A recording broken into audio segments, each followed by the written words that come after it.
नमस्कार, मैं हूं अनुसया साहू। विश्व साहित्य सेवा संस्थान सिंगापुर की ओर से आप सभी का स्वागत करती हूं। आज की हमारी मेहमान हैं इंदु नंदल जी। इंदु नंदल जी एक प्रेरणादायी व्यक्तित्व हैं जो साहित्य, समाज सेवा और संस्कृति संवर्धन के क्षेत्र में सक्रिय भूमिका निभा रही हैं। उनकी लेखनी में संवेदनशीलता, गहराई और समाज के प्रति समर्पण स्पष्ट झलकता है। विभिन्न मंचों पर उनकी उपस्थिति सशक्त विचारों को अभिव्यक्ति देती है। वे निरंतर हिंदी भाषा के प्रचार प्रसार और नई पीढ़ी को उससे जोड़ने के लिए प्रयासरत हैं, जो उन्हें विशिष्ट बनाता है। तो आइए मिलते हैं इंदु जी से। नमस्कार इंदु जी। विश्व साहित्य सेवा संस्थान सिंगापुर के मंच पर आपका बहुत बहुत स्वागत है। जी, बहुत बहुत धन्यवाद अनुसुया जी। तो सबसे पहले मैं VSS सिंगापुर अध्यक्ष अनुसुया जी का मुझे आमंत्रण करने के लिए हृदय से धन्यवाद करती हूँ। आप बहुत ही नेक कार्य कर रही हैं और साहित्य प्रेमी जो होते हैं वो एक बहुत ही जो पवित्र काम करते हैं, समाज को एक मार्गदर्शन देने का और एक जो भावनाएं हैं उनको अ, सुनाने का, लोगों तक पहुंचाने का। तो आप बहुत ही नेक काम कर रही हैं और इस पर भारत माता को बहुत गर्व होगा अनुसुया जी। Thank you. आप सभी से मिलकर और आप लोगों से बात करके ऐसे लग रहा है कि मैं अपने उद्देश्य को पूरा कर रही हूँ। जी। जी बिल्कुल। तो हम आगे बढ़ते हैं अपने साक्षात्कार की ओर। तो सबसे पहले मैं आपसे जानना चाहूंगी कि आपके जीवन की प्रारंभिक प्रेरणा क्या रही, जिसने आपको इस क्षेत्र में आगे बढ़ने के लिए प्रेरित किया। तो मैं समझती हूँ अनुसुया जी कि जो प्रेरणा के जो बीज होते हैं वो बचपन में ही बो दिए जाते हैं। जी। यानी कि जो हमारे विद्यालय होते हैं और जो बचपन की हमारी जो स्टेज होती है उसमें ही ये बीज बो दिए जाते हैं। बाद में तो ये पौधे बनते हैं और फिर वो बढ़ते जाते हैं आगे। जी। तो ये मैं बहुत ये मेरा सौभाग्य है कि मैं मेरा जो विद्यालय था वो बहुत ही अच्छा था, जहाँ पर मुझे इंग्लिश की भी बहुत अच्छी शिक्षा मिली और हिंदी की भी। तो दोनों भाषाओं का जो ज्ञान मुझे अपने विद्यालय से मिला हम्म। वो मतलब मेरे जीवन को बदल दिया बिल्कुल। और हम माने या ना माने कि जो हमारे जो ये जो हिंदी होती है और अंग्रेजी होती है, जो लिटरेचर्स होते हैं, ये हमारे जीवन में बहुत महत्वपूर्ण होते हैं, क्योंकि ये हमारे जीवन में हमको राह दिखाते हैं। कभी भी हम कोई कठिनाई आती है तो ये जो कहानियां, दोहे और जो इडियम्स, प्रोवर्ब्स, यही हमारे जो मार्गदर्शक बनकर हमारे साथ चलते हैं और हमें राह दिखाते हैं। जी। तो मुझे लगता है कि ये बहुत ही आवश्यक है कि जो हमारी जो प्रेरणा है, जी। हम बच्चों को, नई पीढ़ियों को, जो नन्हे नन्हे जो दिमाग होते हैं, दिल होते हैं, उनमें प्रेरणा भरें। जैसे मेरा भी नन्हा दिल था उस समय में, तो कितने जो ऐसे अध्यापक रहे होंगे जिन्होंने दिल से पढ़ाया और मेरे दिल को छू गई वो चीज। और मुझे लगता है कि एक और जो प्रेरणा स्रोत रहा वो रहा ऑल इंडिया रेडियो। क्या बात। तो जब, हाँ जी, जब मैं कॉलेज में थी और यूनिवर्सिटी में थी अनुसुया जी, हम्म। तो मेरे को आकाशवाणी, ऑल इंडिया रेडियो से मुझे निमंत्रण आया था कि मैं काव्य पाठ करूं। और हम्म। ये मेरे लिए मतलब एक, आप समझ सकती हैं कि एक विद्यार्थी के लिए जैसे सपना पूरा होने वाली बात होती है ये। जी। जी। और मुझे लगा कि बस भगवान ने मेरा एक, जो बोलते हैं ना, मुझे एक दिशा दिखा दी। तो हम्म। मेरे लिए बहुत महत्वपूर्ण एक वो था, मोड़ था और समय था, जब मुझे इतना खास महसूस हुआ कि इतने सारे बच्चों में मुझे चुना गया। तो मुझे भी लगा कि मुझे इस जिम्मेदारी को बहुत आगे तक लेके जाना है और मैं इस आशीर्वाद को बहुत जिम्मेदारी से निभाऊंगी। और मैंने आज तक, आप देख रहे हैं कि मैं वो काम कर रही हूँ। क्या तो बात। मेरे लिए वो, हाँ जी। इंदु जी, मैं तो जानना चाहूंगी कि आप बेसिकली कहाँ से आपकी पढ़ाई पूरी हुई है और आप भारत में कहाँ से बिलोंग करती हैं? मैं हरियाणा से हूँ, जी। जहाँ श्री कृष्ण ने गीता ज्ञान दिया था। तो कुरुक्षेत्र। अ, जी, और इस और वो धरती का बहुत योगदान है, क्योंकि गीता ज्ञान तो हमारे जीवन में महत्व रखता ही है। जी। वहां पर जो हवा पानी और जो मिट्टी है, वो खेल और सैनिक वहां पर बहुत होते हैं, वीर सैनिक। जी। तो मैं भी नेशनल खिलाड़ी रही हूँ, क्योंकि जब चारों तरफ आप देखते हो कि वो माहौल है। तो मैंने भी स्कूल से ही मैंने नेशनल्स खेलने शुरू किए। मैं वॉलीबॉल की नेशनल खिलाड़ी हूँ, क्या बात। और मैं लॉन टेनिस खेलती हूँ। तो हरियाणा की भूमि का मेरे जीवन में बहुत महत्व है।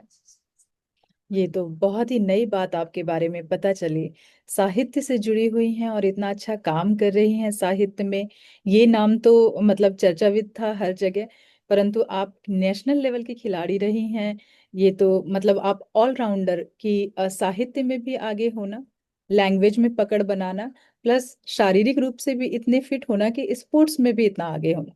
तो ये अपने आप में एक द्वितीय कला है आपके अंदर जो गॉड गिफ्टेड है। जी। तो इंदु जी, फिर कैसे आपकी आगे यात्रा कैसे आगे बढ़ी? तो आपने कभी सोचा नहीं कि आपको इसी फील्ड में जाना है, जो स्पोर्ट्स की फील्ड है आपकी, जैसे आप नेशनल चैंपियन रही हैं? जी, मुझे नेशनल चैंपियन में रही हूँ, पर मुझे सोशल वर्कर बनना था। अच्छा। इसलिए मैंने एमए सोशियोलॉजी किया। हम्म। बट शायद भगवान ने मेरे लिए कोई दूसरा ही रास्ता चुन रखा था। जब मैं पढ़ रही थी, हाँ। तभी मेरे जो जीवन साथी हैं वो इंडोनेशिया आ गए। हम्म। और वो 1995 में इधर आए, और फिर हमारी शादी हुई और उनके साथ मैं इधर आ गई। हम्म। तो जो हम बोलते हैं कि भगवान हंसते होंगे जब हम प्लान करते हैं, क्योंकि उनकी प्लानिंग कुछ और होती हाँ, है जी हमेशा। जी जी। तो इसलिए सही। फिर मैंने वो आगे नहीं कंटिन्यू किया। हम्म। पर खेल में एक खिलाड़ी होते हुए और खेल के मैदान में मैंने बहुत कुछ सीखा। शायद वो मेरे जीवन में बहुत काम आया, हम्म। कि नेवर टू गिव अप। हमेशा संघर्ष करते रहो, कभी भी मैदान को मत छोड़ो, और लड़ते रहो, हर चीज से जूझते रहो, जी, और अनुशासन भी विजयी काफी। होके निकलते हैं। जी बिल्कुल। अनुशासन भी काफी खिलाड़ियों के अंदर जो पाया जाता है, बिल्कुल। देखा जाता है, वो जीवन में उनको बहुत आगे लेकर जाता है। जी। जी बिल्कुल। मैंने पूरा भारत खेल की वजह से देखा। और मैं एक और बात बताना चाहूंगी कि पूरे हरियाणा में से दो लड़कियों को चुना गया था, हम्म। पूरी स्टेट के अंदर से, जिनमें से एक मैं थी। क्या। वो था स्पोर्ट्स, जी, स्पोर्ट्स अथॉरिटी ऑफ इंडिया। तो that was an honour for me. तो स्पोर्ट्स अथॉरिटी ऑफ इंडिया ने मुझे चुना। हम्म। पूरी स्टेट में से दो लड़कियां हरियाणा की स्टेट से चुनी गई थी। और फिर हमारी जो पढ़ाई लिखाई सब गवर्नमेंट ने की, सरकार की तरफ से हुआ, जिसमें मैं चंडीगढ़ रही 2 साल।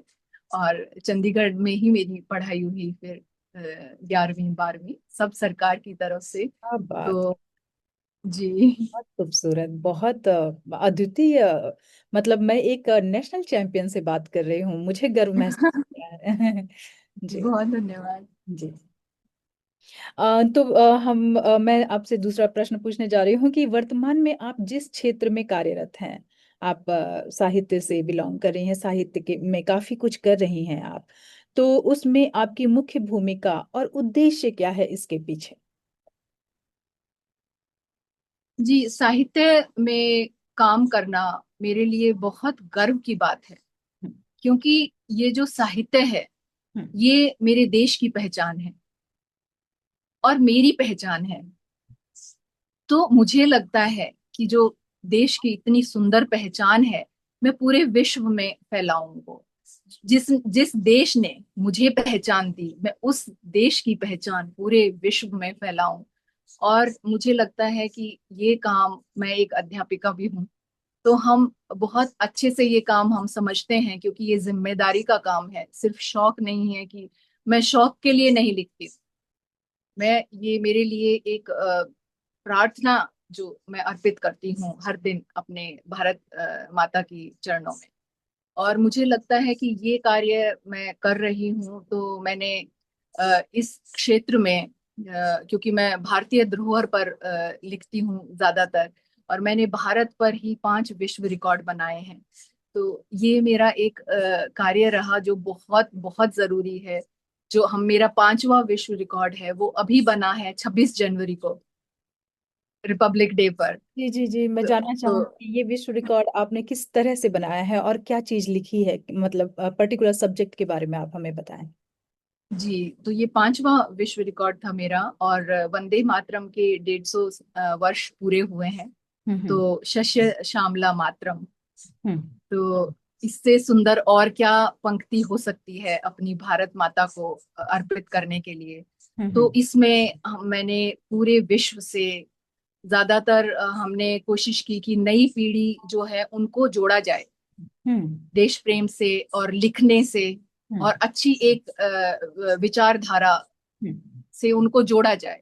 हम्म तो और जो भारत में है या पूरे विश्व से 91 जो लेखक लेखिका जुड़े मेरे साथ में पूरे विश्व से, और हमने 101 कविताएं भारत माता को अर्पित की, जिसमें भारत के जो विशेष फूल और पौधे, पेड़, उनके बारे में ये कविताएं हैं।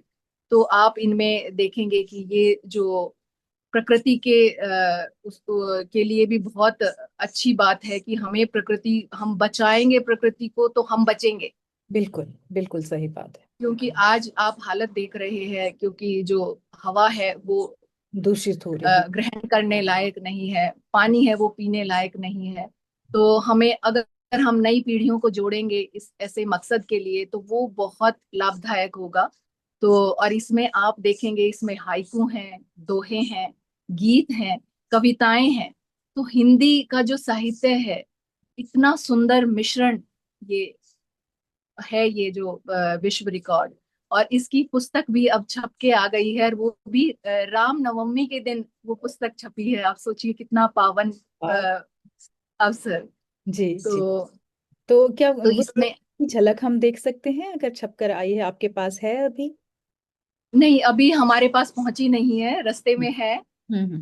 पर मैं आपको जरूर उसका फोटो जी जी बिल्कुल। आप फोटो भेजिएगा। भेजूंगी।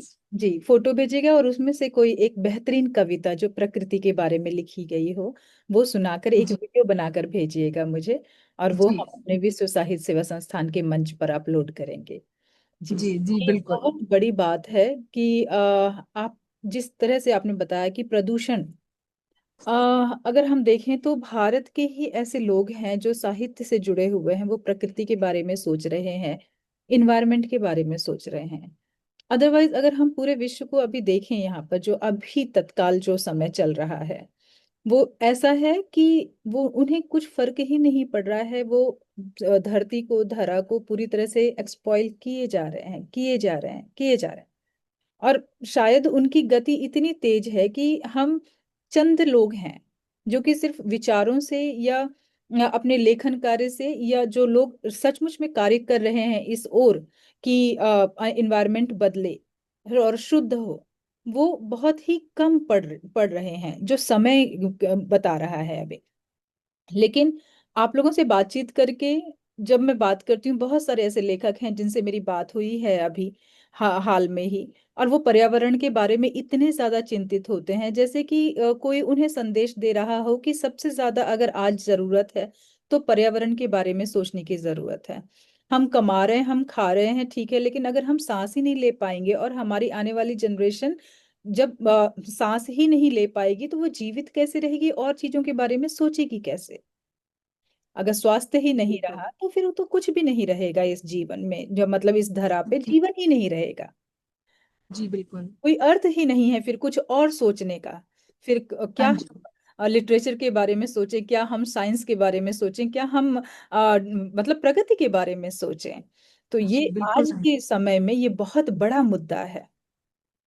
तो जो कि जी आपने चर्चा उठाई और जिस पर आप लोग कार्य कर रहे हैं, बहुत बहुत शुभकामनाएं कि इस पर आप और अधिक कार्य करें। जी, बहुत धन्यवाद। जी।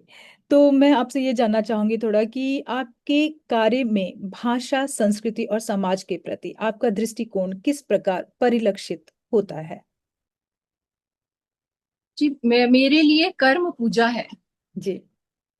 हम हमारी संस्कृति यही सिखाती है कि कर्म पूजा है और भाषा हमारी पहचान है। हम्म।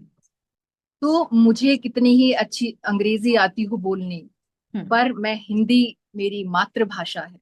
जी। तो मैं उसको अपने माथे पर सजा कर रखती हूँ, अपनी हिंदी की बिंदी को। हम्म। और मुझे लगता है कि हमारी संस्कृति हमें अपना कार्य पूरी ईमानदारी से करने की शक्ति प्रदान करती है, क्योंकि संस्कृति ही है जो हम हमें जड़ों से जोड़े रखती है और हमें विचलित नहीं होने देती है कभी भी कहीं भी। जी। जी। तो वो मुझे लगता है कि एक और अध्यापिका के रूप में हमेशा मेरा उद्देश्य रहा है कि शिक्षा के साथ मैं बच्चों को अच्छे गुण भी प्रदान करूं, जी। क्योंकि हम उनको हमेशा बोलते हैं कि वही एक भविष्य है और वही नए समाज का निर्माण करेंगे। तो संस्कार हमें नई पीढ़ी को देना भी एक हमारी जिम्मेदारी है बहुत। और अगर हम ही नहीं वो करेंगे, पालन करेंगे उन चीजों का, अगर हम ही हिंदी का सम्मान नहीं करेंगे, अपनी भाषा का सम्मान नहीं करेंगे, तो दूसरा कोई क्यों करेगा और बच्चे क्यों करेंगे? क्योंकि वो बोलते हैं कि चिल्ड्रन आर इमिटेटर्स, ट्रू। कि वो अ, हमको देखते हैं और जो हम जैसा करते हैं वैसे ही वो भी करते हैं। तो इसलिए मैं अपने बेटे को हर विश्व रिकॉर्ड में बोलती हूँ कि नहीं, तुमको कविता लिखनी ही है। हर विश्व रिकॉर्ड में उसकी कविता आती ही है। क्या। और मैं ये सोचती हूँ कि भाषा के बारे में बात चली है अनुसुईया जी, जी। जी। कि ये एक धारणा है कि अगर आप अंग्रेजी में अच्छे हो तो आप हिंदी में अच्छे नहीं होगे, है हम्म। ना? अगर आपकी हिंदी अच्छी है तो आप अंग्रेजी अच्छी नहीं होगी आपकी। पर मैं सोचती हूँ अगर कार्य किया जाए तो दोनों भाषाएं हैं जो वो बहन भाई की तरह ही होती हैं। बिल्कुल तो मैंने बिल्कुल। और हाँ इंसान जी। मतलब बच्चे का जो मस्तिष्क है वो कहते हैं इतन सबसे तेज लर्निंग मशीन होती है वो। अगर हम चाहें तो बच्चे को 36 भाषाएं बचपन से सिखाना शुरू करें और वो सीख सकता है। तो भाषाओं पर अपनी पकड़ जमाना ये एक कला है और इससे हमारे ब्रेन का बहुत अच्छा विकास होता है, जहां तक मैं जानती हूँ। तो भाषाएं तो बहुत जरूरी हैं। और लेकिन आपने, मैं ये जानना चाहूंगी कि जैसे हिंदी को आपने चुना, लेकिन कहीं मैंने इंटरव्यू लेते समय एक इंग्लैंड के थे, बड़े बुजुर्ग थे इंसान, वो भी साहित्य से जुड़े हुए हैं, और उन्होंने हमसे ये कहा कि हम इंडोनेशिया हो या सिंगापुर हो या इंग्लैंड हो, अमेरिका हो, कहीं पर भी हो, हम हिंदी के बारे में बहुत कुछ सोच रहे हैं जितने प्रवासी भारतीय हैं, और उस पर कार्य भी कर रहे हैं। लेकिन हिंदी जहाँ जन्मी है, जहाँ उसकी पैदाइश हुई है, वहां पर अगर उसे सम्मान नहीं मिल रहा है, हिंदी बोलने वाले को अगर डांटा डपटा जा रहा है या थप्पड़ मारा जा रहा है, तो ये हमारे लिए बहुत ही शर्मनाक बात है। तो इस विषय में आप क्या कहना चाहेंगी कि भारत सरकार को कुछ करना चाहिए, ऐसा कोई कदम उठाना चाहिए जिससे कि हिंदी को अपना स्थान मिले हिंदुस्तान में। अनुसुईया जी, मैं तो एक बात बोलूंगी आपको कि हम्म। ये धारणा है कि हिंदी अ, जो है वो स्टैंडर्ड लो होता है बोलने से या कुछ ऐसे होता है। हम्म। मतलब मैं, सब लोग हैरान हो जाते हैं कि हम विदेश में रहकर इतनी अच्छी हिंदी बोलते हैं और हिंदी के लिए इतना कुछ कर रहे हैं। हम्म। तो मुझे लगता है कि भारत में ये एक रेवोल्यूशन आना बहुत जरूरी है। हम्म। ये बदलाव आना बहुत जरूरी है, ये सोच बदलनी बहुत जरूरी है बहुत जरूरी कि है। हिंदी बोलना एक सम्मान की बात है, जी। हिंदी हमारी पहचान है, जी। तो वो हमारी शान है। जी। वो वो समझाना बहुत जरूरी है। जी। और इसलिए हम इसी क्षेत्र में हम लोग काम भी कर रहे हैं, जिसमें भारत के भी बच्चे बहुत जुड़े हैं इसमें। जी। जो यंग जनरेशन है, जो पीएचडी के भी जो स्टूडेंट्स हैं, तो हम्म। वो बहुत जुड़े हैं अनुसुईया जी हमारे साथ में। और यही एक मकसद है हमारा कि हम्म। हिंदी को उसका सम्मान दिलाना। जी। जी। बहुत ही सम्मानित भाषा है और बहुत ही सम्मानित हमारी संस्कृति है, बहुत उच्च संस्कृति है हमारी। जी शायद वो बाहर बैठ के देखेंगे जो भारत में है, अगर वो बाहर बैठ के हमारी नजर से देखेंगे तो उनको अलग ही एक देश और अलग ही भाषा दिखेगी बाहर से। जी जी, बिल्कुल बिंदु जी, बिल्कुल आपने सही कहा। इवन हमारा जो विश्व साहित्य सेवा संस्थान का उद्देश्य है वह भी यही है कि लेखन, हिंदी में लेखन कार्य इतना हो कि हिंदी की शुद्धता सबको नजर आए।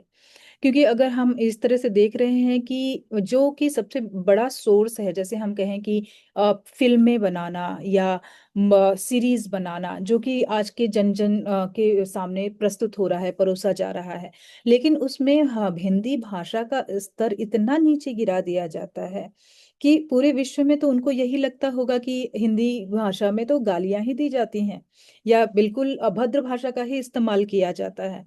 तो ये जो छवि प्रस्तुत की जा रही है, किस प्रोपोगंडा के तहत प्रस्तुत की जा रही है ये मुझे नहीं पता है, लेकिन मुझे ऐसा कुछ आभास होता है।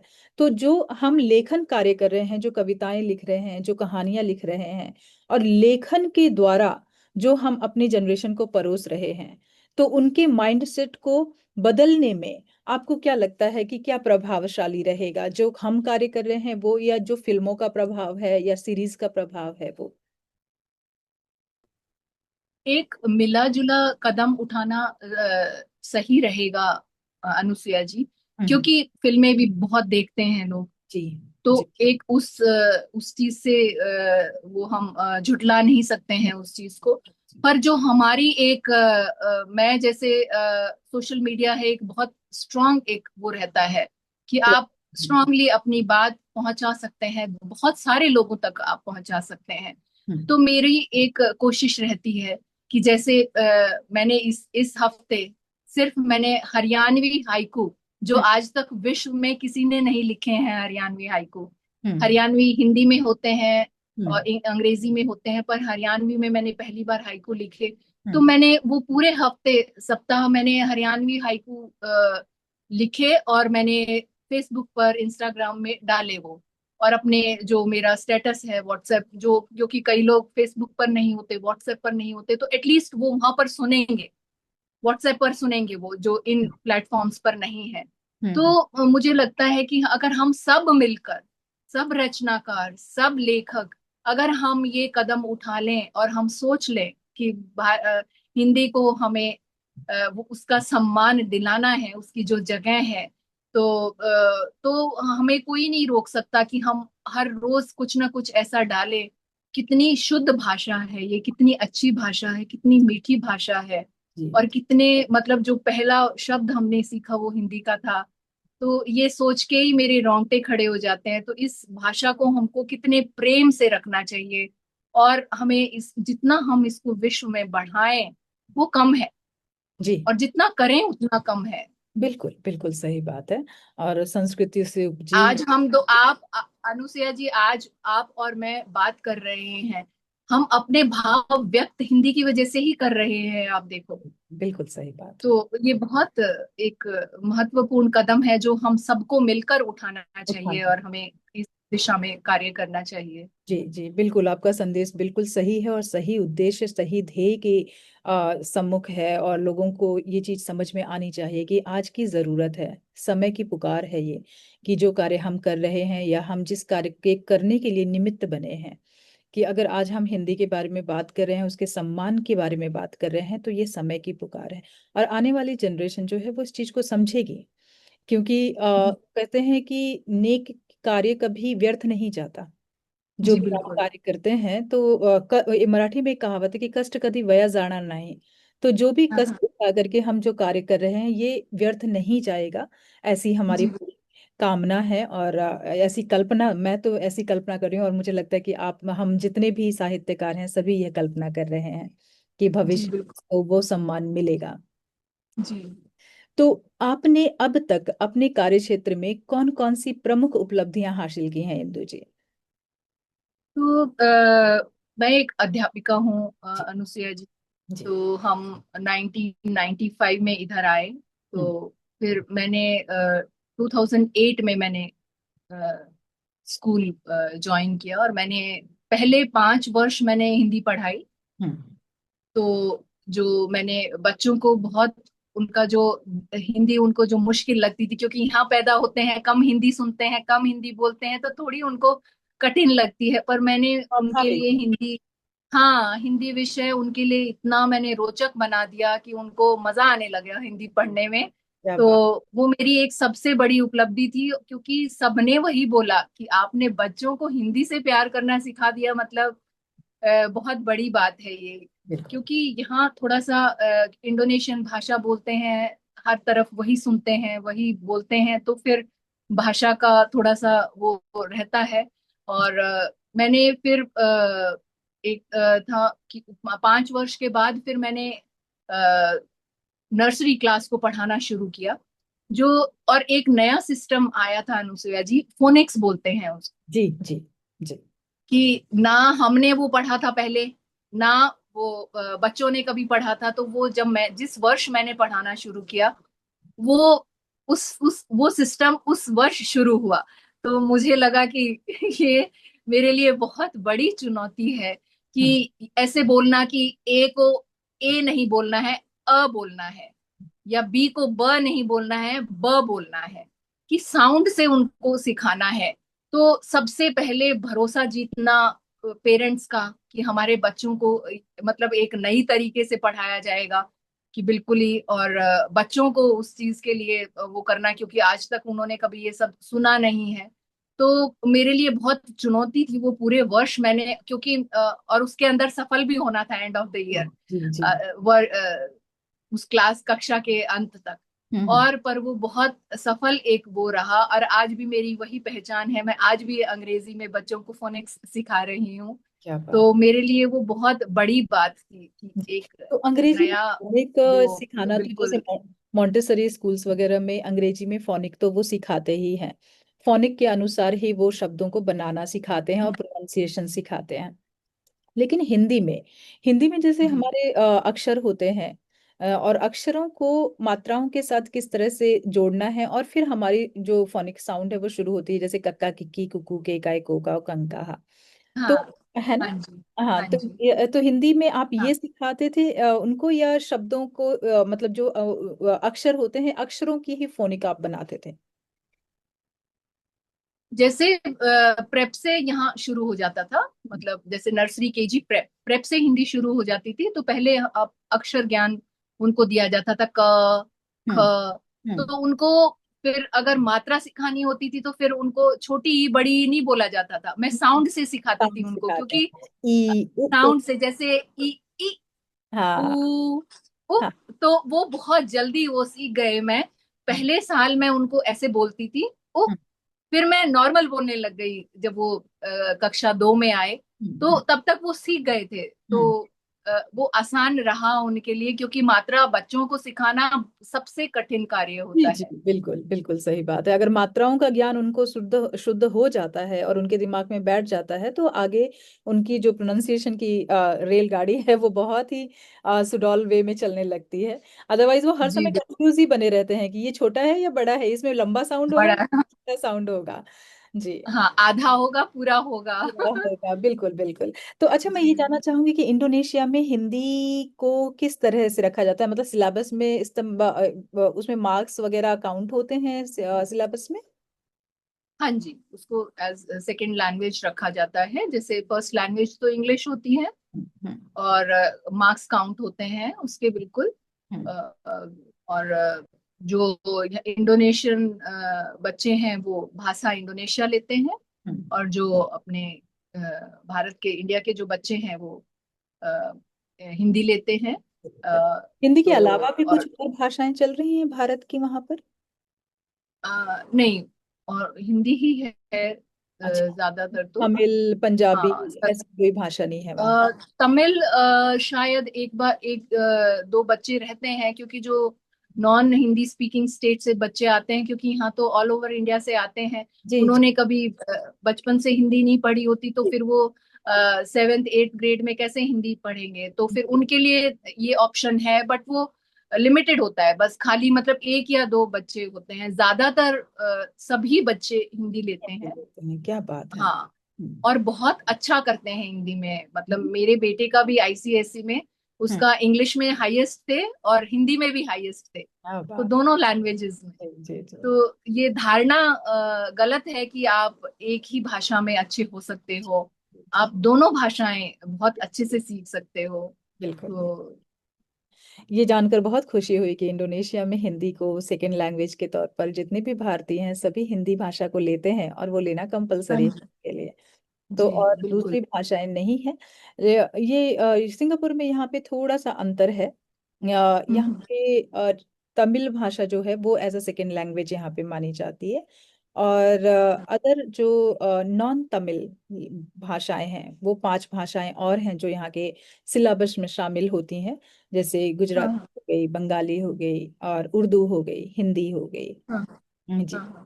तो ये भाषाएं जो बच्चे जिस भाषा को लेना चाहें वो लेकर के उसमें पढ़ सकते हैं। उनकी हम्म कार्यशैली जो मतलब पढ़ाने का तरीका है वो सारी भाषाओं का एक जैसा ही होता है। जैसे इंग्लिश का होता है, इंग्लिश हाई लेवल की होती है, और ये हम्म। मध्यम लेवल की होती है, हाँ लो लेवल की जी। होती है।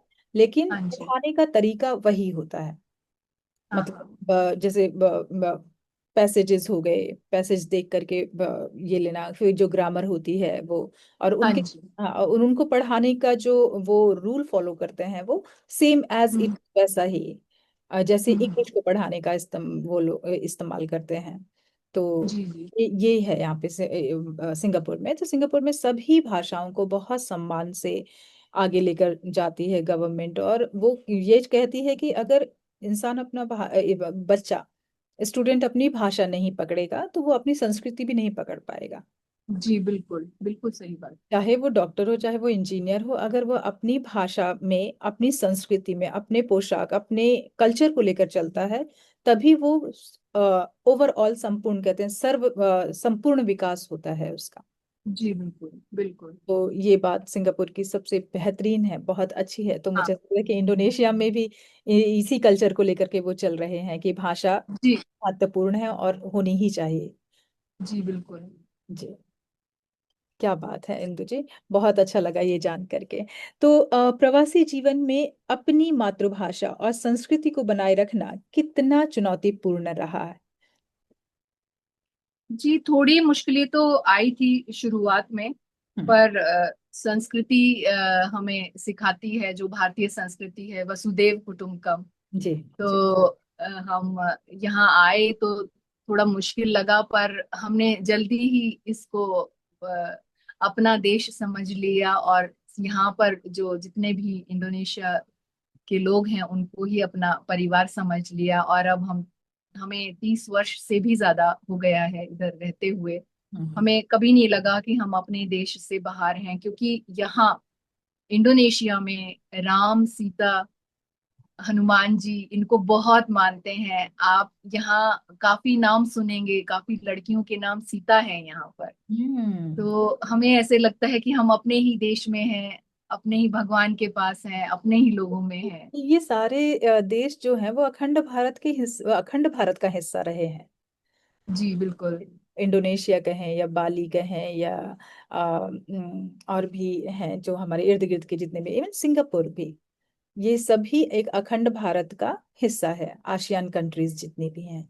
जी। और यहाँ जिस कंपनी में मेरे हस्बैंड काम करते हैं, हम्म। तो वहां पर यहाँ पर 100 से भी ज्यादा परिवार थे जब हम आए। हम्म। तो हमने जो खान पान है वो पूरे भारत का, जो हम भारत में रहते हुए नहीं सीख पाए, हम्म। हमने यहाँ सब वो पूरा भारत हमने यहाँ देखा, यहाँ भी। कॉलोनी में। जी जी। जी बिल्कुल। तो वो एक बहुत सारे त्योहार मनाना, हर स्टेट का त्योहार, हरियाणा में रह के आप सिर्फ हरियाणा के मनाओगे, बिल्कुल। यहाँ हम महाराष्ट्र के, गुजरात के, कश्मीर के, हर जगह के हम, जी पंजाब के, तो मिलकर सब हम लोग मनाते हैं यहाँ पर। जी तो जी। वो बहुत एक अच्छी बात है कि छोटा भारत हमने यहाँ बसा लिया है अभी। भारतीय जहाँ रहते हैं वहाँ अपना भारत तो बसा ही लेते हैं, और कहते हैं हर दिल में भारत बसता है। जो भारतीय है, बिल्कुल। भारत में रहकर भले ही वो भारतीयता ज्यादा प्रकट ना हो, लेकिन भारत से बाहर हाँ। के बाद ज्यादा ज्यादा निखर कर आ जाती है वो भावना। और जी। यहाँ पर भी कुछ ऐसा ही है। और जितने भी प्रवासी भारतीयों से मेरी बातचीत होती है तो वो यही बताते हैं कि उनके अंदर का जो भारत है वो बहुत ज्यादा निकल कर आ जाता है। चाहे वो खान पान में हो, चाहे भाषा में हो, पोशाक में हो, और त्योहार मनाने में हो। तो बिल्कुल। ये प्रवासी भारतीयों की एक कहें कि हम कह सकते हैं कि ये सौभाग्य है उनका कि जी बिल्कुल। वो और भी स्वच्छंद तरीके से अपनी संस्कृति का प्रचार कर पाते हैं और उन्हें सेलिब्रेट कर पाते हैं। जी बिल्कुल। जी। इंदु जी, इंडोनेशिया में हिंदी या भारतीय संस्कृति के प्रचार प्रसार के लिए आपने क्या विशेष प्रयास किए? तो जैसा कि आपने बताया कि इंडोनेशिया ऑलरेडी भारत की ही तरह वहां पर राम सीता और रामायण की कहानियां होती हैं, तो बहुत ही आसान होता होगा शायद आपको वहां पर हिंदी का प्रचार करना। लेकिन फिर भी आपको किन चैलेंज से गुजरना पड़ा? चैलेंज तो सबसे पहले यही होता है कि जो इंडोनेशियन लोग हैं वो हमारे जो मूवीज हैं यहाँ पर थोड़ी सी मुश्किल होती है, क्योंकि यहाँ जो इंडोनेशियन लोग हैं उनको हिंदी बोलना बिल्कुल नहीं आता है। बस धन्यवाद बोल देंगे, नमस्ते बोल देंगे, बस इतना वो लोग सीखे हैं। वो हमारे जो उनको गाने बहुत पसंद हैं हमारे हिंदी के जो हैं। बॉलीवुड के। जी। हाँ, और उन्होंने जैसे सावन का महीना उनको बहुत पसंद है। हम्म। सावन का महीना तो वो इंडोनेशियन भाषा में भी वो ट्यून उन्होंने बना रखी है। हम्म। तो और ये हमारे सीरियल्स देखते हैं, और पर बोलना और वो सब नहीं हो पाता है यहाँ पर। तो आप इनके साथ में नहीं बोल सकते हो ज्यादा, पर अपने लेवल पर जैसे स्कूल में है, स्कूल हम्म। में भी क्या होता है कि जो बच्चे होते हैं वो पूरे भारत से आते हैं। हम्म। तो उत्तर भारत से तो जो आते हैं उनको हिंदी अच्छे से आती है, पर अगर जो साउथ से, दक्षिण से, तो कई स्टेट्स में तो बहुत अच्छी हिंदी बोली जाती है, वहां से भी जो आते हैं। हम्म। तो और वो प्रयास करते हैं कि यहाँ पर वो बहुत अच्छी हिंदी सीख सीख लेते हैं, क्योंकि यहाँ पर उनको सीखने पड़ती है। जी तो जी। वो लोग भी बहुत अच्छी हिंदी सीख जाते हैं। कई बार ऐसे हुआ मेरे मेरे साथ में, हम्म। जो कई विद्यार्थी थे जो दक्षिण भारत से आए, और कक्षा 5 में आए थे वो शायद। हम्म। और उनको बिल्कुल हिंदी नहीं आती थी, तो मैं उनको इंग्लिश में हिंदी पढ़ाती थी। आप सोचिए कि मैं उनको इंग्लिश में एक्सप्लेन करती थी वो जो हिंदी होती थी, और फिर उनकी बुक में मैं इंग्लिश में लिखती थी। तो एक हमें एक करना पड़ता चैलेंज है। था आपके सामने, हाँ, कि हिंदी भी शुद्ध होनी चाहिए और अंग्रेजी भी शुद्ध होनी चाहिए, ताकि आप उनको दोनों ही भाषाओं में एक्सचेंज करके उनको अर्थ समझा सकें। जी। जी। तो बहुत जरूरी होता है कि आप इंग्लिश में भी अच्छे होने चाहिए, और हिंदी में भी। ऐसा नहीं है कि हिंदी पढ़ा रहे हैं तो अंग्रेजी नहीं आती है, ऐसा नहीं होता। बिल्कुल बिल्कुल बिल्कुल सही कह रहे हैं, ये चैलेंजेस तो मेरे ख्याल से यहाँ पर भी है। जी। तो आपके अनुसार साहित्य समाज का दर्पण कैसे बनता है? अ, देखो, जो हम देखते हैं वही हम लिखते हैं। जी। तो इसलिए जो साहित्य है वो बिल्कुल समाज का दर्पण है। और जब जब जहां जहां जो जो होता है, जिस जिस जगह पर जो चीज होती है, आप देखेंगे कि चाहे वो वेस्ट हो, तो इंग्लिश के जो राइटर्स हैं उन्होंने अपने जो कविताएं हैं या जो कहानियां हैं उनमें वहां का बताया, जो समाज का है, का जो परिवेश प्रकृति का है। समाया होता तो है। उसके, हाँ, और हमारे यहाँ पर है जो, तो हम यहाँ पर वही कहानियां हैं, वही कविताएं हैं, तो हम वही व्यक्त करते हैं जो जो हम देखते हैं। अब आप देखिए कि जो पश्चिम है, तो वहाँ हम कैसे हम जान पाए कि उधर क्या क्या होता है, साहित्य के माध्यम से। के तो बाद। इसलिए हम कह सक हाँ जी, हम कह सकते हैं कि साहित्य बिल्कुल समाज का दर्पण होता है, और साहित्य को बहुत गंभीरता से लेना चाहिए, कि क्योंकि शायद वो दूसरे लोग नहीं देख पा रहे, जो एक साहित्यकार, एक बोलते हैं ना, जहां न पहुंचे रवि वहां पहुंचे कवि। जी। तो तो इंदु जी, मैं थोड़ा सा ये जानना चाहूंगी कि यह दर्पण कितना धुंधला है या कितना साफ है आज के युग में, अभी अभी का जो समय कह रहा हम कह सकते हैं कि देखो, मुझे लगता है कि एक साहित्यकार का एक ये उसकी जिम्मेदारी होती है कि वो सच को सामने लेके आए हमेशा। कड़वा होता है, पर वो सत्य। सच सच होता है। सत्यम शिवम सुंदरम। सत्य जी हमेशा बिल्कुल। सुंदर होता है। जी। तो सच लिखना बोलना वो बहुत जरूरी बात है। जो समस्याएं हैं हम्म। उनको उजागर करना वो हमारी जिम्मेदारी है, क्योंकि अगर हम समस्या का को उजागर करेंगे तो उसका समाधान भी निकलेगा। और हम ही समस्या पैदा करते हैं, हम ही समाधान भी करते हैं।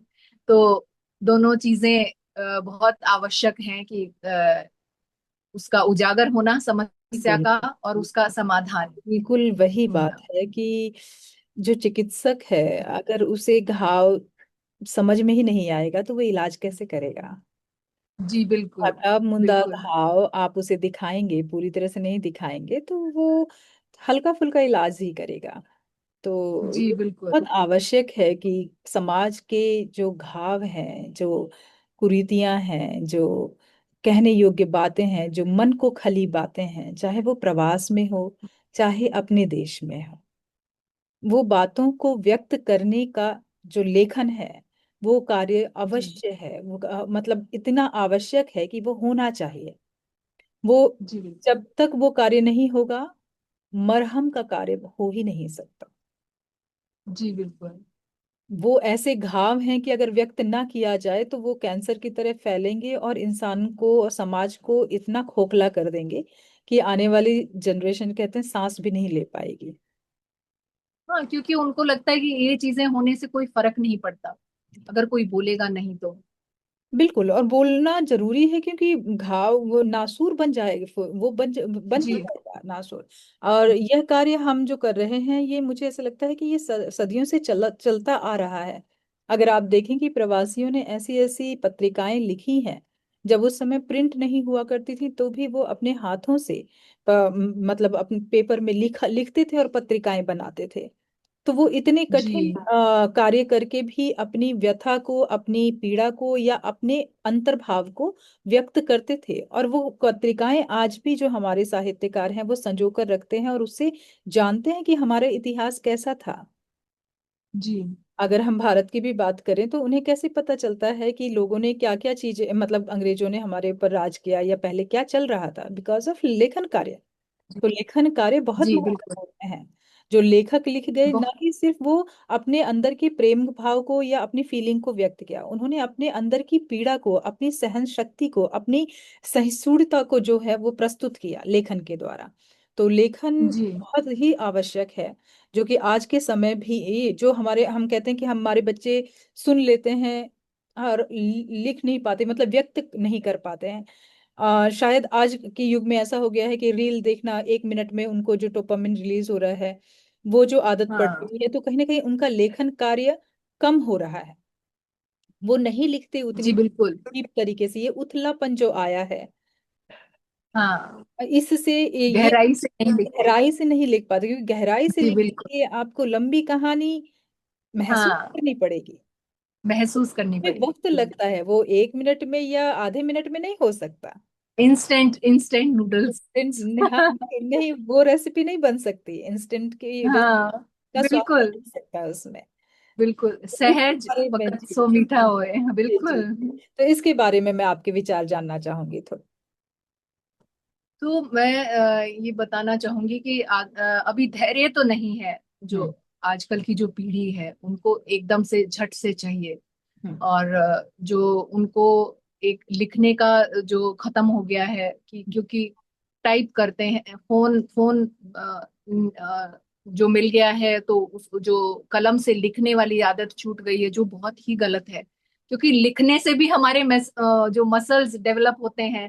और बोलते हैं कि हाथ से अगर आप खाओ हम्म। तो सिग्नल्स मिलते हैं माइंड को, और वो मतलब हर चीज एक एक उसका एक साइंटिफिक रीजन है कि हम्म। कलम भी हम पकड़ के क्यों लिखते हैं। वो शायद वो जो ब्रेन को, हमारे दिमाग को जो सिग्नल जाता है, वो एक वो अभी नहीं हो पा रहा है। इसलिए आजकल आप देखो कि हम्म। इनमें जो भाव नहीं है, गहराई नहीं है। हम्म। और जो बीमारियां देखो आप कि कितनी हो गई हैं इस चीज से, हम्म। क्योंकि उनको सोचना नहीं है। एक तो उनको पकी पकाई खीर मिल जाती है कि ये पता है ये सोर्स यहाँ मिल जाएगी ये इन्फॉर्मेशन, तो उनको सोचना नहीं है।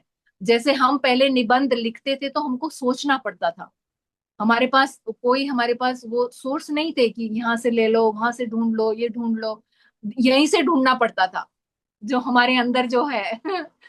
तो जो और इसलिए शायद दिमाग भी डेवलप होते थे, और हम्म। इसलिए धैर्य धैर्य भी उसी से होता है, क्योंकि हमें ऐसा नहीं है, हलचल नहीं है, अरे अभी अभी ढूंढना है, अभी लिखना है, हम बैठ के सोचते थे। और उस वो जो गहराई से हम सोचते थे उसका बहुत मतलब होता था। हम्म। वो आज के दिन में वो खत्म होता जा रहा है, और वो लिखना भी खत्म होता जा रहा है। और आप देखोगे कि ओरिजिनलिटी क्यों नहीं है, क्योंकि कहीं से भी इधर से उधर से ढूंढ के वो सोर्सेज जो है इंटरनेट से गूगल करके वो ले लिया है। पर अपना जो यहाँ गूगल है वो तो बहुत सबसे अच्छा है जो, और सबसे अलग है, वो हर इंसान को एक अलग सोच दी है। तो अलग अलग सोच आती है तभी एक सुंदर गुलदस्ता बनता है। जी जी, बिल्कुल सही कहा आपने। बिल्कुल सही कहा आपने। और ये बहुत महत्वपूर्ण बात है, और मुझे लगता है कि प्रगति के साथ साथ धैर्य और जितने हमारे वैल्यूज हैं, और भी ऐसी चीजें हैं जो कि उनकी लाइफ में, नॉर्मल लाइफ जीने में भी सहायक बनती हैं। सोच को और गहराई में जाने के लिए, डीप डाइव करने में भी सहायक बनती हैं। तो इन सारी चीजों की प्रैक्टिस, मुझे लगता है एक शिक्षक और पेरेंट्स की बहुत बड़ी जिम्मेदारी हो जाती है, एक बच्चों को इस तरह से सोचने की आदत डालने की, और उन्हें एक सही राह दिखाने की कि आगे लॉन्ग लाइफ क्या चीज चलने वाली है, ना कि सिर्फ शॉर्टकट रास्ता बताना। जी बिल्कुल। जी हम्म। बिल्कुल। जी। तो इंदु जी, आपकी लेखन कार्य की मुख्य थीम या केंद्र बिंदु क्या रहता है? मैं ज्यादातर अनुसुईया जी, मैं देश पर लिखती हूँ। हम्म। तो देशभक्ति पर लिखती हूँ, और भारत पर, मतलब मेरा, चाहे वो मेरे जो विश्व रिकॉर्ड हैं वो भी भारत पर ही बने हैं। हम्म। जैसे पहला जो विश्व रिकॉर्ड था वो 665 पंक्तियों की मैंने कविता लिखी थी रामायण पर। हम्म। वो जर्मनी में रहते हुए मैंने लिखी थी। क्या बात। तो जी, और आप सोचिए कि वहाँ का जो वातावरण है, और वहाँ बिल्कुल कोई भारतीय नहीं था मेरे आसपास। तो वहाँ श्री राम के जो जीवन ने मुझे प्रेरित किया, और अ, वो शक्ति मिली मुझे, और वो world book of records London की तरफ से वो रिकॉग्नाइज हुआ, वो वर्ल्ड रिकॉर्ड। तो बहुत और फिर खूबसूरत बात मैंने, है। जी बहुत धन्यवाद। और फिर मैंने दूसरी जो दूसरा विश्व रिकॉर्ड वो देशभक्ति की कविताओं पर था। फिर तीसरा विश्व रिकॉर्ड मैंने भारत के त्योहार, और फिर चौथा जो विश्व रिकॉर्ड था वो चंद्रयान। वो भी एक बहुत अ, गर्व का पल था हम सब के लिए। जी। तो वो हमने जो इसरो के साइंटिस्ट थे उनको समर्पित किया था, उनको अपनी जो विश्व रिकॉर्ड, और हम्म। उनको पुस्तक भी भेजी थी हमने। हम्म। उनको मिली, उनको बहुत अच्छा लगा कि किसी ने उनके बारे में विदेश में ऐसा सोचा। जी जी। तो उनको, और फिर अभी जो पांचवा विश्व रिकॉर्ड है वो प्रकृति पर ही है। हम्म। तो मैं ज्यादातर देश पर, प्रकृति पर, और जो समाज में जो हो रहा है व्यवहार है उस पर भी मैं लिखती हूँ। हम्म। और प्रेरणादायक, तो जी मैं अंग्रेजी में और हिंदी में दोनों भाषाओं में मैं लिखती हूँ। जी। तो मुझे लगता है कि जो मैं लिख रही हूँ, अगर वो एक पॉजिटिव, एक जो बदलाव ला सके समाज में, तो मैं सोचती हूँ मैं उसके लिए लिखती हूँ कि जी किसी के अंदर प्रोत्साहित कर सके किसी को, और एक धरती के बारे में, धरा के बारे में, हम जिस धरती पर रहते हैं, जो धरती हमें पाल रही है उसके बारे में कोई सोचे। बस मैं वही चाहती हूँ कि किसी के दिल में जगह बन जाए भारत माता के लिए और धरती माता के लिए। जी। जी बिल्कुल, ये बहुत महत्वपूर्ण आपने बात कही है कि जिस, कहते हैं कि हम सब मेहमान हैं यहाँ पे, किराएदार जी हैं। बिल्कुल। आए हैं, जी हमें कुछ लेकर नहीं जाना है, ना ही कुछ लेकर आए हैं, लेकिन हम एक जिम्मेदारी लेकर आए हैं कि हम जहाँ रह रहे हैं उसे फलीभूत करते रहें, उसे खराब ना करें। जी इस बिल्कुल। जिम्मेदारी को भी अगर हम नहीं निभा पाते हैं तो हम कोई भी कर्तव्य नहीं कर रहे हैं ढंग से। बिल्कुल। राइट, मैंने इंसान। यहाँ पर भी अनुसुईया जी, मैंने यहाँ नीम उगाए हैं मैंने। हम्म। तो जो मेरी दोस्त रहती हैं, हम ये जो है गांव की तरह है, बिल्कुल बहुत अच्छा हिल स्टेशन टाइप है। तो हम्म। यहाँ पर ज्यादा पेड़ पौधे होते हैं, तो पीपल है। मैंने अपने घर में पारिजात का वृक्ष उगा रखा है। क्या बात है। तो ये मुझे लगता है कि ये जो देन होती है ना प्रकृति, और जो ये इनका आशीर्वाद हमारे साथ बना रहता है, इसलिए हम विदेश में रहकर भी हम सुरक्षित रहते हैं, जहाँ बिल्कुल किसी को बिल्कुल। भी नहीं जानते। जी बिल्कुल, विदेश भी तो धरा का ही एक भाग है। और हम तो वसुधैव कुटुंबकम की जो का रूल जो है, जो सूत्र है, वो लेकर चल रहे हैं। तो हम चाहे जहां पर भी रहें, धरा के किसी भी कोने में रहें, मैं तो कहती हूँ ब्रह्मांड के किसी भी धरा में रहें, तो भी हमें घर हमारे है। दिमाग की प्रोग्रामिंग ही इस तरह से की गई है। और मुझे ऐसा लगता है कि हर एक इंसान की प्रोग्रामिंग इसी तरह की है, लेकिन वो गुमराह बिल्कुल हो जा रहा है। वो बिल्कुल। भूल रहा है कि उसे किस राह पे चलना चाहिए। जानते हुए भी वो अपनी आत्मा की, अपने अंतर्मन की आवाज नहीं सुन रहा है। दौड़ है शायद अनुसुईया जी, दौड़ रहे हैं सब, दौड़ रहे। समय नहीं। अब आप यही बताएं कि ब्रह्मांड में इतने सारे नक्षत्र हैं, तारे हैं, ग्रह हैं, अगर ये भी दौड़ने लगे, सबकी अपनी हाँ गति है, सब अपनी गति से चल रहे हैं, बिल्कुल। और अगर वो दौड़ने लगे एक दूसरे को देखकर, तो क्या हो जाए, पूरा ब्रह्मांड की संरचना ही बिगड़ जाए। वही वही समझ नहीं आता है कि ये रास्ता है, आराम से चलो। भगवान ने इतनी सुंदर सृष्टि बनाई है, तो उसको खराब ना करके हम कोई उसका आनंद नहीं उठाता है। हर व्यक्ति को, मुझे लगता है, अपने केंद्र पर आधारित रहकर ही घूमना होगा, और अपनी गति यस। से ही घूमना होगा। ये जी निर्धारित है, ये प्रकृति का नियम है। लेकिन आप प्रकृति का नियम भी भूल कर, अगर आप अपने ईगो में आके, या अपने कर्तव्यों का गलत इस्तेमाल करके, अपने जो अधिकारों का गलत इस्तेमाल करके, बिना प्रकृति को ताक पे रख रहे हैं, भविष्य को ताक में रख रहे हैं, तो क्या ही कर रहे हैं आप जाने के बाद जी ही पछताएंगे कि आप यहाँ आए थे, इतना अच्छा वक्त मिला था, इतना अच्छा समय मिला था, सब कुछ व्यर्थ कर दिया आपने। जी। तो वही है कि आप देखो, अगर आप कुछ बना पाते हैं तो आप बहुत खुश होते हो, पर अगर आप कुछ नष्ट करते हो तो वो खराब लगना चाहिए कि बिल्कुल। हम हमारी वजह से ये नष्ट हुआ। तो वो एक बहुत खराब एक भाव आना चाहिए। अगर जी। हम कुछ बना सकते हैं हाँ। तो वो हमारे, क्योंकि हमें कंस्ट्रक्टिव होना चाहिए हर इंसान को, डिस्ट्रक्टिव नहीं। डिस्ट्रक्टिव नहीं तो होना चाहिए, क्रिएटिव है जी हम। बिल्कुल। हमारी जो संरचना ही इस तरह से की गई है कि हम कुछ क्रिएट करें आकर के। जी बिल्कुल। डिस्ट्रॉय तो हो ही जाएगा अगर हम उस कार्य को सही तरीके से नहीं करेंगे, और जी सही तरीके से नहीं लेकर जाएंगे, तो वो तो डिस्ट्रॉय तो होना है ही, क्योंकि समय का यही जी चक्कर है। जी। जी बिल्कुल। बहुत ही महत्वपूर्ण बातें हम कर रहे हैं इंदु जी। और ऐसा लगता हम्म। है कि समय की पुकार है कि इस तरह की बातों पर चर्चा की जाए। जी बिल्कुल। युवा पीढ़ी को अपनी भाषा और संस्कृति से जोड़ने के लिए आप क्या सुझाव देना चाहेंगे? युवा पीढ़ी को मैं यही बोलना चाहूंगी कि जो गगन में उड़े हम्म। पर जड़ों से जुड़े रहें। बिल्कुल बिल्कुल सही। तो बेशक से आप निगाह उधर रखें पर कदम जमीन पर रखें। पर होना चाहिए। तो वो बहुत जरूरी है, क्योंकि अनुभव भी कोई चीज होती है। तो नहीं सोचना चाहिए कि नहीं ये कुछ नहीं होता, ये कुछ नहीं होता। जी जी। हम वो दौर अ, जी कर आए हैं। तो ये युवा पीढ़ी और मतलब एक जो अनुभव होता है, युवा पीढ़ी और अनुभव अगर हाथ हाथ में हाथ पकड़ कर चलेंगे तो हमेशा जो परिणाम है वो अच्छा होगा। अच्छा होगा। सही बात। क्योंकि जो बड़े होते हैं उनकी बात समझनी चाहिए, हम्म। उनमें समझ होती है। और जो युवा पीढ़ी होती है उसमें जोश होता है, शक्ति होती है उनमें। तो जब अनुभव और शक्ति मिलते हैं तो एक बहुत ही अच्छा एक परिणाम होता है। तो हमें उनसे भी जुड़कर रहना चाहिए, उनको भी राह दिखाते रहना चाहिए।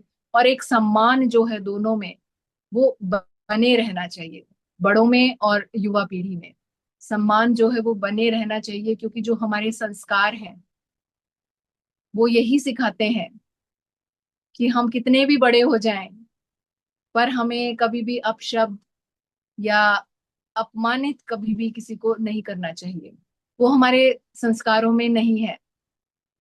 तो धैर्य रखना वो बहुत जरूरी है आज की पीढ़ी को हमें सिखाना। जी जी, बहुत और अच्छी बात है। और हाँ जी, और जो ये जो नयापन है जो आज के दिन में है, उसके साथ साथ जो हमारी जो पुरानी धरोहर है उसको साथ में रखना और उससे सीख लेना, तो जीवन में कभी भी मार नहीं खाएंगे वो, कभी भी।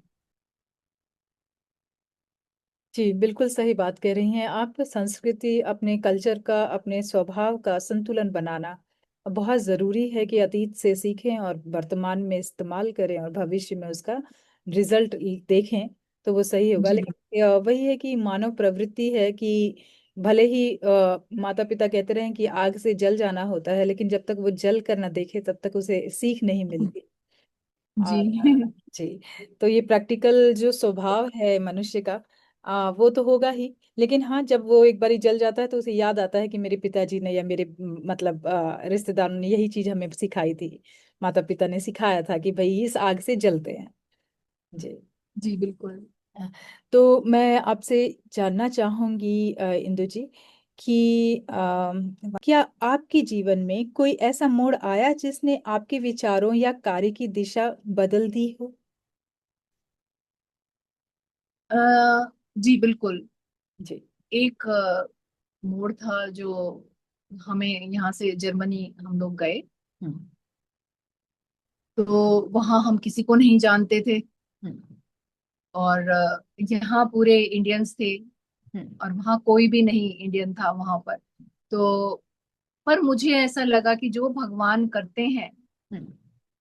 उसके पीछे एक बहुत बड़ा मकसद होता है। जी। तो मुझे लगा कि ये मोड़ जो था हमारे लिए बहुत बहुत आवश्यक था। हम्म। क्योंकि जो हम हर दिन काम करते रहते हैं, हम अ, सोचते नहीं हैं, बैठते भी नहीं हैं, बस काम काम काम काम। तो हम्म। मुझे लगा कि ये जो बदलाव था, ये जो जर्मनी में जाना, हम्म। मुझे लगता है कि भगवान चाहते थे कि मैं लेखनी के प्रति, मतलब जो मेरा झुकाव है वो और भी ज्यादा हो, जैसे मेरा ऑल इंडिया रेडियो के टाइम में था, जो आकाशवाणी के टाइम में था।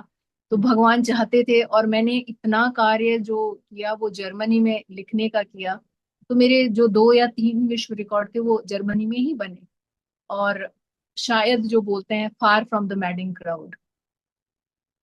आपको एकांत मिला वहां पर, और बहुत सारी चीजों से मतलब आप थोड़ी परे हुई और आप अपने उद्देश्य पर ज्यादा आपने फोकस किया।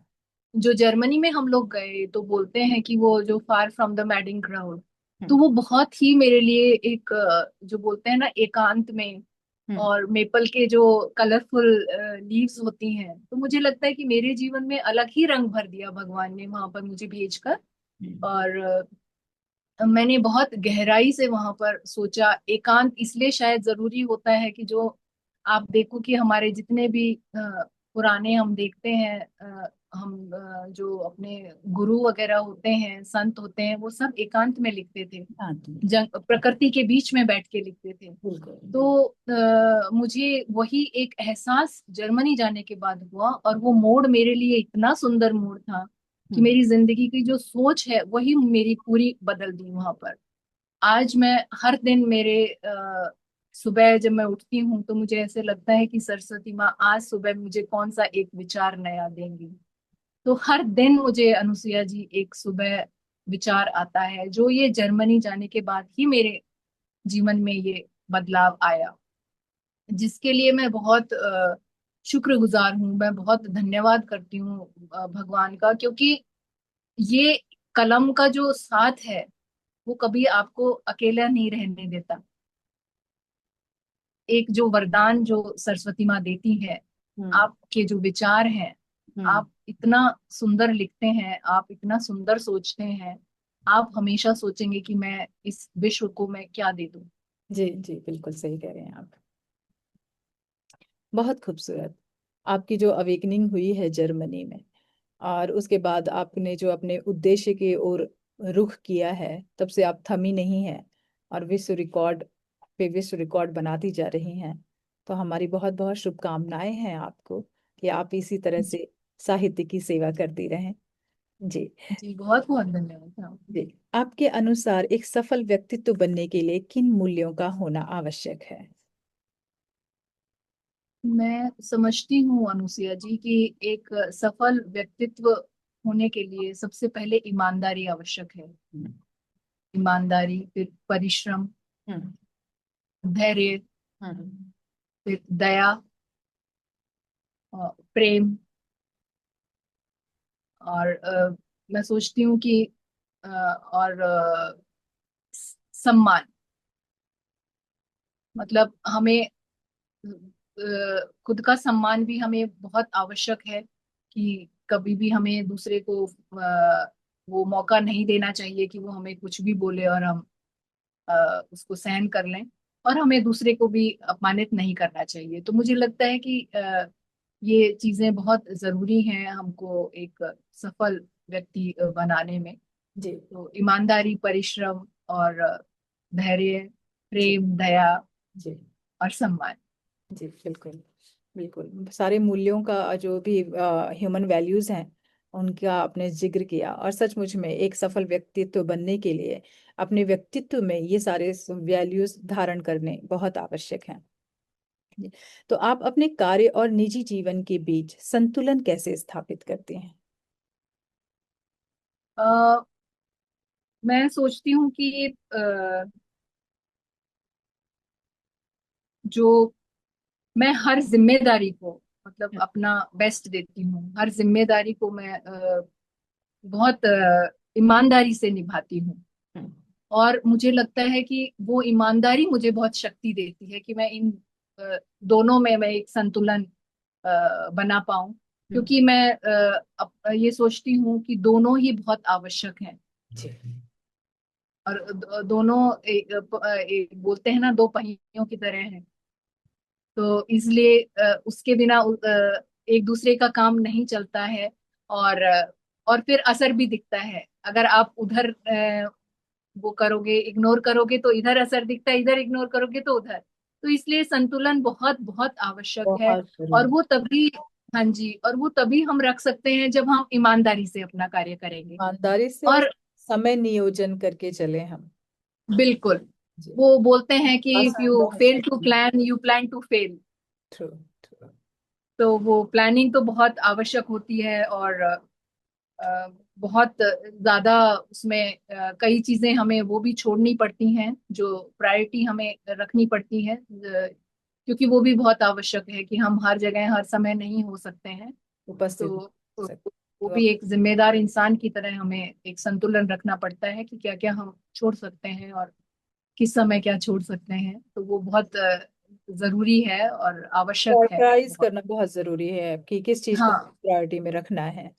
और जी बिल्कुल। स्वास्थ्य भी जरूरी है, निजी जी बिल्कुल। जो भी जरूरी है, अपने माइंड का पीस भी जरूरी है। तो और बिल्कुल। कार्य भी जरूरी है।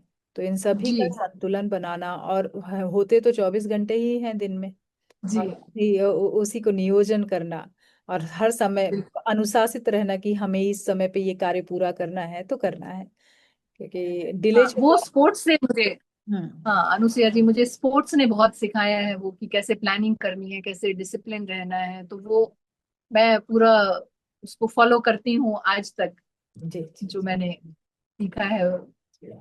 और वो खेल के दिखाई देगा मैदान आपके व्यक्तित्व में कि अगर आप अभी तक इतनी सफल रही हैं और अपने कार्य से इतनी प्रसन्नचित्त नजर आ रही हैं, तो इसका एक यही कार्य है कि आपने अनुशासन में रहकर समय नियोजित करते हुए अपने कार्य को, निजी जीवन को और अपने कार्य क्षेत्र को संतुलित रखा है।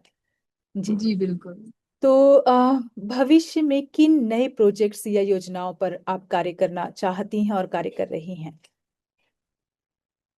भविष्य में मैं देश का ही, मैं आपको जैसे मैंने बताया कि भारत के ऊपर ही मैं लिखती हूँ। और जो प्रकृति है, प्रकृति के ऊपर मुझे लिखना बहुत अच्छा लगता है, क्योंकि प्रकृति सबके लिए आवश्यक है। जी। क्योंकि प्रकृति ही जीवन है। हम्म। तो मैं ये सोचती हूँ कि बच्चों को भी, मैं जो मेरे पास पढ़ने आते हैं या दूसरे जो भी बच्चे हैं, जो नई पीढ़ी है, हम्म। मैं सोचती हूँ कि उनको हर बार मैं इन चीजों से मैं जोड़ती हूँ। और जैसे अभी भी जैसे वो बच्चे जो पढ़ने आते हैं मेरे पास में, तो उनको मैंने बोला कि तिरंगे के उसमें लिबास में तुमको आना है, वो चुन्नी हो चाहे या तिरंगा बांध के आओ। या तो जब गणतंत्र दिवस हुआ तो जो मेरा गीत है एक मेरी पुस्तक का विषय विश्व रिकॉर्ड का ही, वो मैंने उनको भेजा था और वो गीत हमने गाया अनुसुया जी यहाँ मेरे घर पर ही। तो हमने हमारे जो हमारा बगीचा है वहां पर हमने गणतंत्र दिवस मनाया। हम्म। मैंने उनके लिए जो रिस्ट बैंड्स बनाए इंडियन फ्लैग के। हम्म। और उन्होंने बच्चों ने साथ में मेरे साथ वो गाना गाया जो मैंने लिखा था।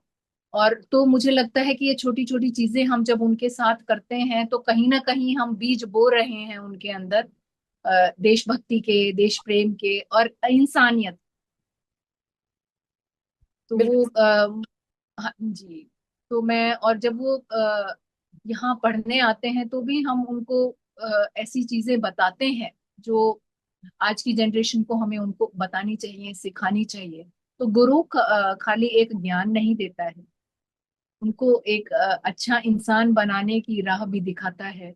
क्योंकि ज्ञान को कैसे उनको इस्तेमाल करना है एक कंस्ट्रक्टिव वे में। जी जी। क्योंकि ज्ञान ज्ञान तो बहुत लोग प्राप्त करते हैं, पर वो कैसे उसको यूज करते हैं, इस्तेमाल करते हैं, आप देख रहे हो आजकल। बिल्कुल बिल्कुल बिल्कुल सही बात है, एकदम सही बात कही आपने।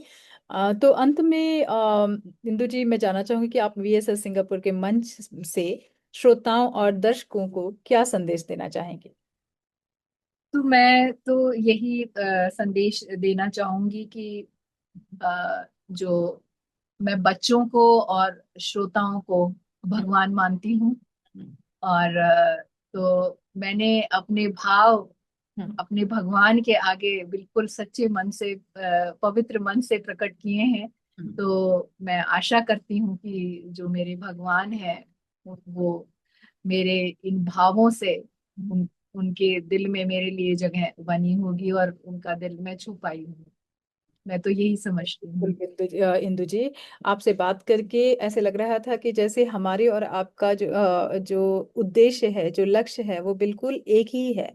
आपकी हर बात पे मेरे अंदर की जो आत्मा है वो सहमति जता रही थी। तो जो जो जो भी लोग हैं, जो हमारी ऑडियंस है, इन चीजों को सुनेगी और समझेगी, तो वो बिल्कुल हम लोगों से जुड़ पाएगी और हमसे कनेक्ट हो पाएगी। और शायद उनके मन के भाव भी यही होंगे।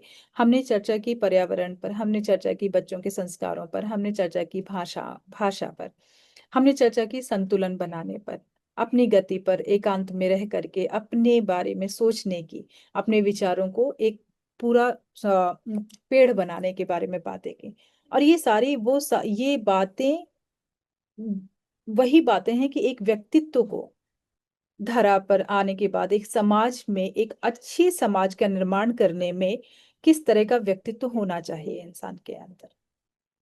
तो जो भी इन चीजों से रिलेट करते हैं, मुझे ऐसा लगता है कि अपने ईगो को परे छोड़कर अपने धरा के बारे में, अपने ब्रह्मांड के बारे में जो इंसान सोचेगा, वो हमारी बातों को बड़ी गहराई से समझ पाएगा और बहुत बड़ा संदेश ले पाएगा।